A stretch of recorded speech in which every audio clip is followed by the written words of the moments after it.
Roy Suryo resmi jadi tersangka. Netizen pada bersorak-sorak gembira. Warganet menikmati berita ini dengan menyeruput kopi. Dan grup WA keluarga mulai rame lagi.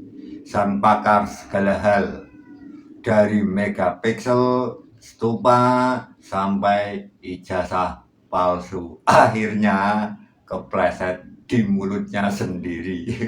Karena emang nggak pernah salah alamat ya, cuma kadang ngirimnya pakai paket ekonomi jadi lambat sekali. Kasus yang jadi hiburan nasional, Polda Metro Jaya resmi menetapkan Ray Suryo jadi tersangka kasus tudingan ijazah palsunya Pak Jokowi. Dulu dia yang nuduh, sekarang malah balik diperiksa. Kalau ini sinetron, judulnya cocok banget, fitnah berbalik episode Karma Digital.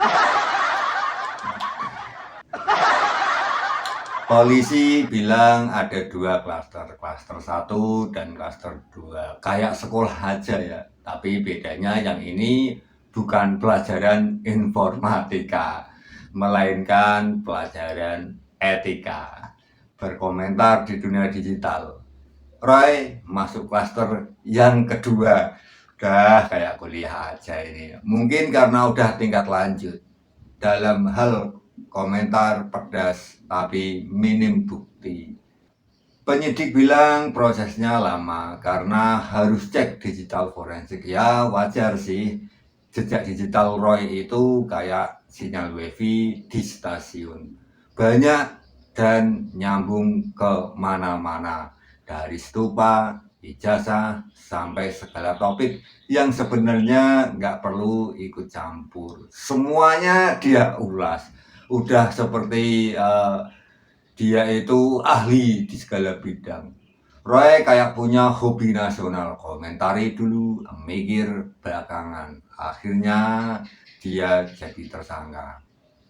Roy bilang dia tenang. Tentu tenang lah, karena kamera dan mikrofon udah jadi sahabat sejatinya dia. Kemana-mana ada kamera, ada mikrofon, iya kan? Kalau nggak tampil seminggu, bisa-bisa kehilangan sinyal eksistensinya. Tapi tenang, bukan berarti aman. Karena pasal-pasal itu kayak notifikasi, bisa muncul kapan aja tanpa peringatan dulu. Dulu dia suka ngoreksi orang lain, isu foto, editan, itu video palsu. Sekarang giliran dia yang dikoreksi oleh Pak Polisi. Dulu main analisa metadata, sekarang malah dianalisa forensik digital. Hidup ini memang adil, apalagi kalau yang mainnya terlalu pede di depan kamera. Pertanyaannya cukup sederhana saja. Apakah sudah terbukti ijazahnya Pak Jokowi itu asli? Dan sekarang publik juga bertanya, apakah penetapan Roy Suryo ini menjadi tersangka sudah terbukti kuat ijazahnya itu benar-benar asli dan tidak bisa diragukan lagi? Atau jangan-jangan nanti ada plot twist lagi? Karena kalau ngomong soal drama ijazah Indonesia ini kayak Netflix. Netflix tanpa episode terakhir. Selalu ada kelanjutannya. Dari tahun 2019 sampai tahun 2025, isu ijazah Jokowi ini kayak sinetron panjang tanpa penulis naskah tetap. Udah bolak-balik dibantah, diverifikasi, bahkan ditelusuri kampusnya, tapi masih saja muncul versi baru dan polemik baru. Dan kini salah satu yang paling vokal justru terseret balik. Jadi siapa sebenarnya yang palsu? Ijazahnya atau logika penyebarnya?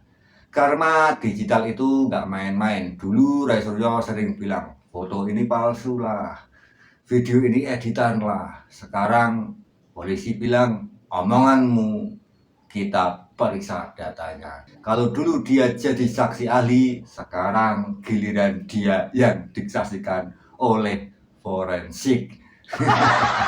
Kasihan. Dari pembicara jadi pembahasan, dari analis jadi analisa.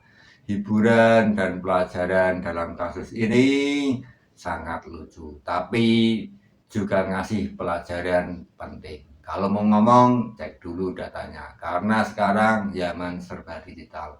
Hoax bisa viral lebih cepat daripada klarifikasinya, dan kalau udah ke tangan penyidik, canda politik bisa berubah jadi pasal beneran. Reaksi publik sangat beragam. Netizen pun terbelah-belah. Ada yang bilang pantas, ada juga yang masih nunggu episode berikutnya. Soalnya drama ini belum tamat. Dan entah siapa lagi yang bakal ikut terseret. Yang jelas masyarakat udah tahu, nggak semua yang berteriak palsu itu beneran tahu faktanya. Ya, semoga saja kejadian ini bisa membuka tabir ijazah Pak Jokowi asli atau palsu. Kalau mau kritis boleh banget, tapi harus cerdas dong. Kritik tanpa data itu kayak sinyal wifi tanpa internet, nyala tapi gak nyambung. Daripada nyebar fitnah, mending nyebar konten edukatif. Karena satu fitnah bisa hancurkan reputasi. Tapi satu klarifikasi kadang nggak cukup nyelamatin karir. Jadi selamat Bang Roy, sekarang statusnya udah naik nih. Bukan cuma mantan menteri, tapi juga ikon karma digital Indonesia. Apakah ini akhir dari drama ijazah palsu? Entahlah, bisa jadi nanti muncul sequel baru dengan plot twist yang lebih absurd lagi. Tapi satu hal yang pasti, hukum di negeri ini dan humor tentang masalah ini nggak akan pernah jauh. Dan Roy Suryo lagi-lagi jadi bintang utamanya. Jadi saya, Roy Suryo, selaku pemerhati telematika yang memiliki hak hukum dan juga memiliki hak untuk melakukan penelitian atas keterbukaan informasi publik juga. Jadi Undang-Undang Nomor 14 tahun 2008, penjabaran dari Undang-Undang Dasar 45 pasal 28F dan juga hak yang diatur oleh Declaration of Human Rights ya. Jadi saya bebas untuk, atau kita sebagai warga negara bebas untuk melakukan apapun keterbukaan informasi dan penelitian, apalagi untuk dokumen publik.